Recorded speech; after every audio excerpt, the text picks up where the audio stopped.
हमें पहली चीज ये सिखाई गई थी कि जब भोजन सामने आए तो उस पर कुछ पल के लिए अपने हाथ रखो, बस महसूस करो कि भोजन कैसा है।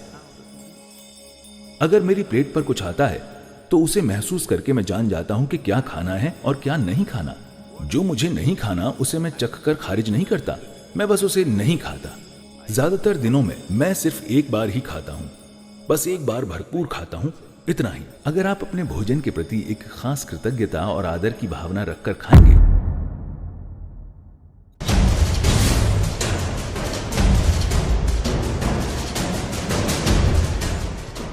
जब आप भोजन को छूते नहीं हैं तो आप नहीं जानते कि वो क्या है।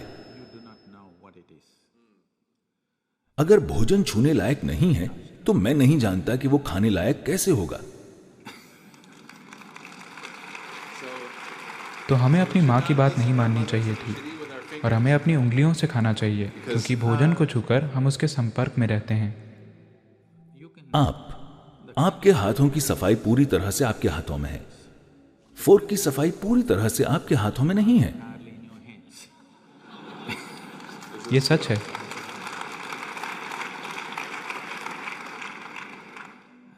और इन हाथों का इस्तेमाल सिर्फ आप करते हैं, कोई और नहीं। तो आपको पता है कि ये अभी कितने साफ या गंदे हैं, जबकि आप नहीं जानते कि फोर्क को किसने इस्तेमाल किया है, कैसे इस्तेमाल किया है और किस चीज के लिए इस्तेमाल किया है। उन्हें बस टिश्यू से साफ करके आपको दे देना है और वो काफी साफ लगता है। सबसे बढ़कर आप भोजन को महसूस नहीं कर पाते।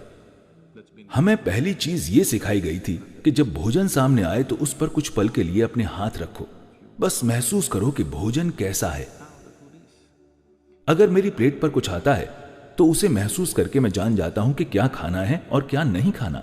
जो मुझे नहीं खाना उसे मैं चख कर खारिज नहीं करता, मैं बस उसे नहीं खाता, क्योंकि मेरे हाथ पहला स्तर है।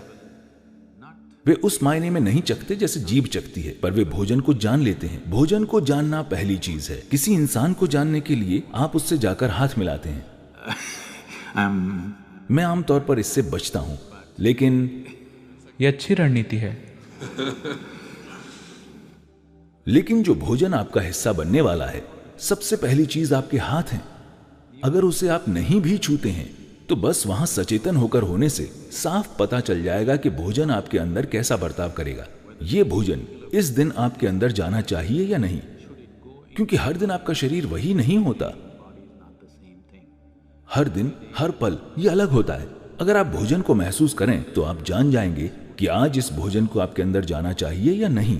अगर इतनी जागरूकता आ जाती है तो हमें लोगों को यह बताने की जरूरत नहीं होगी कि उन्हें क्या खाना चाहिए। हर बार के भोजन के लिए उन्हें तय करना चाहिए कि उन्हें उसमें क्या खाना चाहिए। इसके लिए एक ही नुस्खा नहीं हो सकता कि यही आपको जीवन भर खाना है। ऐसे में आप फंस जाएंगे कि मैं सिर्फ यही खा सकता हूं।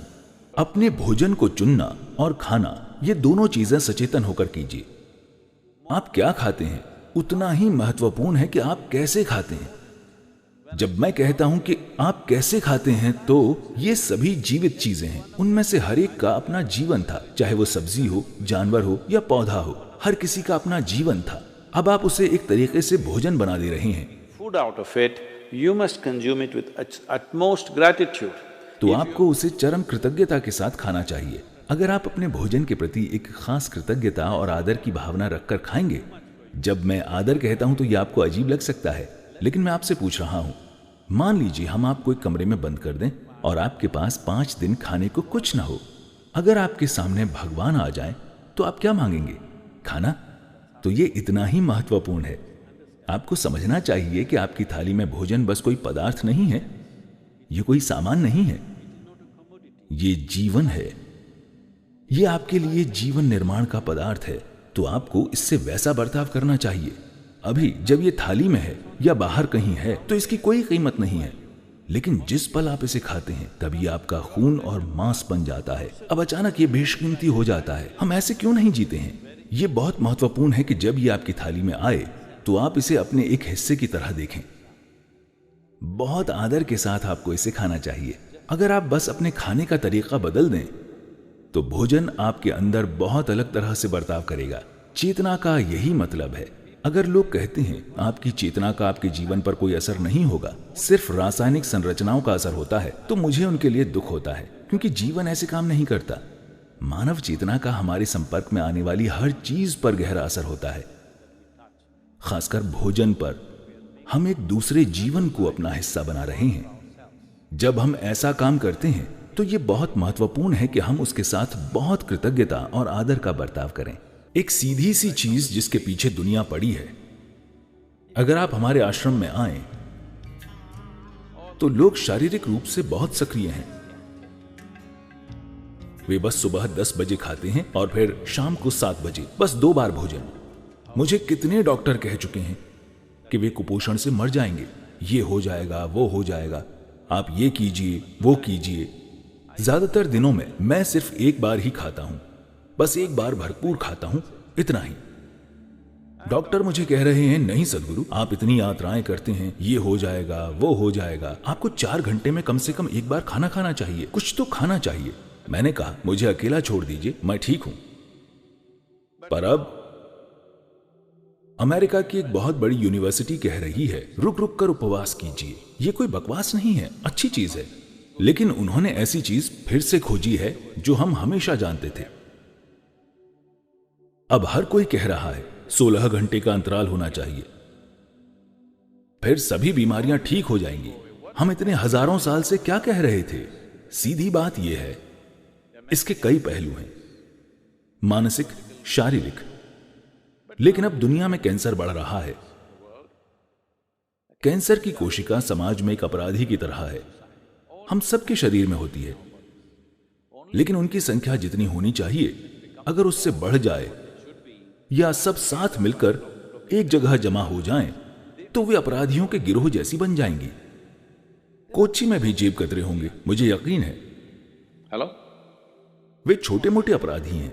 जब अकेले या 2-3 मिलकर काम करते हैं तो हम उन्हें गंभीरता से नहीं लेते, हम उन पर ध्यान नहीं देंगे क्योंकि छुटपुट चीजें होंगी। पर मान लीजिए ऐसे 100 लोग संगठित होकर अपराध करने लगें, तो हम उन पर टूट पड़ेंगे, क्योंकि हम जानते हैं अब वे समाज के लिए खतरा हैं। कैंसर की कोशिकाएं भी इसी तरह हैं, अपराधी जो यहां वहां घूमकर कुछ नुकसान पहुंचा रहे हैं। फिलहाल उनकी यही समस्या है कि वे बाकी कोशिकाओं के मुकाबले 8 से 10 गुना ज्यादा खाती हैं। तो अगर आप 2 भोजन के बीच में पर्याप्त अंतराल देते हैं तो उनमें से ज्यादातर मर जाएंगी, क्योंकि वे जी नहीं पाएंगी। हम हमेशा इसकी बात करते रहे हैं, लेकिन अब उन्होंने वही चीज करोड़ों डॉलर की रिसर्च करके पता लगाई है। मैंने हजारों लोग देखे हैं जो सिर्फ इसलिए स्वस्थ हो गए क्योंकि वे हर समय ठूंसते नहीं रहते जब पेट पहले से ही भरा हुआ हो।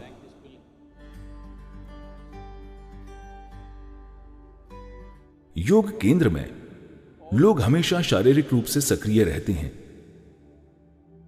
तो दोपहर 3:30-4 बजे तक हर कोई बहुत भूखा हो जाता है, उन्हें बहुत भूख लगी होती है। लेकिन हम उसके साथ जीना सीख लेते हैं, क्योंकि खाली पेट होना और भूखा होना 2 अलग चीजें हैं। भूख का मतलब है आपकी ऊर्जा गिरने लगी है, पर खाली पेट होना अच्छा है। योग विज्ञान में आज आधुनिक विज्ञान भी सहमत है, लेकिन जो चीज हम अपने अनुभव से जानते हैं, वहां तक पहुंचने के लिए आप लाखों डॉलर लगा देंगे, क्योंकि रिसर्च का मतलब यही है, कई लाख डॉलर खर्च कर देना। ये ऐसा ही है। your body and your brain works at its best only when your stomach is empty. पेट खाली होने पर भी आपका शरीर और आपका दिमाग सबसे अच्छे से काम करते हैं। तो हम हमेशा से ये पक्का करते हैं कि हम इस तरह से खाएं, हम कितना खाएं कि खाना खाने के 2 से 2.5 घंटे के बाद हमेशा हमारा पेट खाली हो जाए। तो हम हमेशा खाली पेट सोने जाते हैं। लोगों को लगता है नींद नहीं आएगी, वे सो सकते हैं। औसतन 25 सालों में औसतन मैं बस 2.5 से 3 घंटे ही सोया हूं।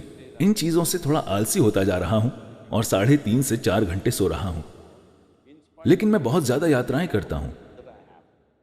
जब मैं ज्यादा यात्रा कहता हूं, अगर मैं अगले कुछ दिनों की यात्राओं के बारे में आपको बताऊं तो आप कुर्सी से गिर जाएंगे। हां, मैं आपको बताऊं क्या? नहीं, जरूरी नहीं है, क्योंकि अगले 10 दिनों में मैं 5 अलग अलग देशों में जाऊंगा। वहां पता नहीं कितने कार्यक्रम होंगे, हर तरह के कार्यक्रम। तो आप इस तरह सिर्फ इसलिए काम कर पाते हैं क्योंकि आप जरूरत से ज्यादा नहीं खाते। ये बहुत बहुत महत्वपूर्ण है। सभी 2 बार खाते हैं, मैं आमतौर पर 1 बार ही खाता हूं, शाम 4:30-5 बजे, क्योंकि मुझे प्लेट के सामने बैठकर यह सोचना पसंद नहीं कि कितना खाऊं। मैं भरपूर खाना पसंद करता हूं। तो शाम को 4:30-5 बजे अगर मैं भोजन करता हूं तो फिर मैं अगले दिन ही खाता हूं। क्या यह काफी है? क्या मैं ठीक लग रहा हूं? हेलो। क्योंकि शरीर में जो भी सुधार और शुद्धिकरण होना है उसके लिए पेट खाली होना चाहिए। यह बहुत बहुत महत्वपूर्ण है, वरना कोशिकाओं के स्तर पर शुद्धिकरण नहीं होगा। आपके अंदर चीजें जमा होती जाएंगी, फिर आपको हर तरह की समस्याएं होंगी। तो दोस्तों, आपको ये वीडियो कैसी लगी कृपया करके कमेंट बॉक्स में जरूर बताएं और इस वीडियो को अपने दोस्तों के साथ शेयर करना न भूलें। नमस्कार, धन्यवाद।